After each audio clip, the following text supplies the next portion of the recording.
కాసేపట్లో చంద్రబాబును కలవనున్నారు సీఎస్ జవహర్ రెడ్డి. మర్యాదపూర్వకంగా చంద్రబాబుతో భేటీ కానున్నారు. సీఎస్తో పాటు ఏపీ డీజీపీ హరీష్ రావు గుప్తా కూడా చంద్రబాబుతో సమావేశం కానున్నారు. ఇక ప్రమాణ స్వీకార ఏర్పాట్లపై చర్చించనున్నారు. అటు పలువురు సీనియర్ ఐఏఎస్లు, ఐపీఎస్లు కూడా చంద్రబాబును కలవనున్నారు.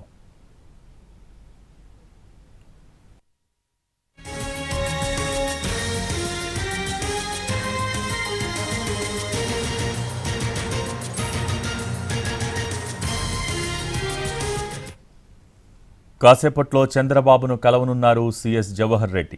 మర్యాదపూర్వకంగా చంద్రబాబుతో భేటీ కానున్నారు. సీఎస్తో పాటు ఏపీ డీజీపీ హరీష్ రావు గుప్తా కూడా చంద్రబాబుతో సమావేశం కానున్నారు. ప్రమాణ స్వీకార ఏర్పాట్లపై చర్చించనున్నారు. అటు పలువురు సీనియర్ ఐఏఎస్లు, ఐపీఎస్లు కూడా చంద్రబాబును కలవనున్నారు.